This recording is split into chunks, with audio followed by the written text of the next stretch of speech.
শুভেন্দু অধিকারীর সরকার এসে যা 1 মাসের মধ্যে 15 দিনের মধ্যে করতে পারছে, গোটা বাংলার মানুষ বাহবা দিচ্ছে।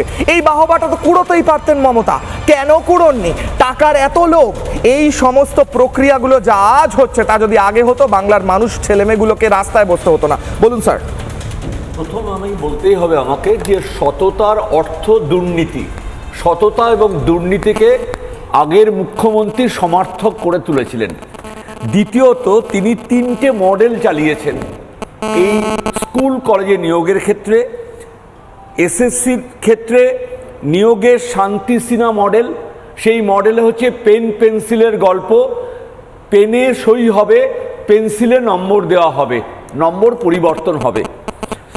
টেট কেলেঙ্কারির নায়ক মানিক ভট্টাচার্য, তার ফাঁকা খাতা জমা দেওয়ার মডেল।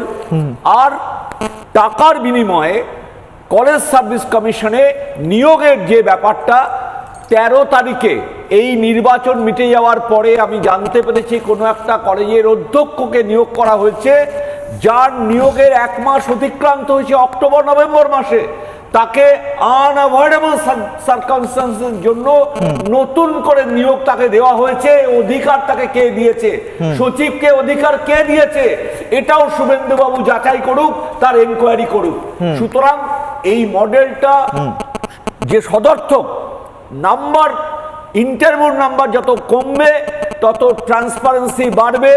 ওএমআর এর রিসিভ কপি যখন আসবে, ট্রান্সপারেন্সি বাড়বে এবং বাংলার যুব সমাজের যে গণহত্যা শুরু করেছিল আগের সরকার, তার থেকে মুক্তি পাবে।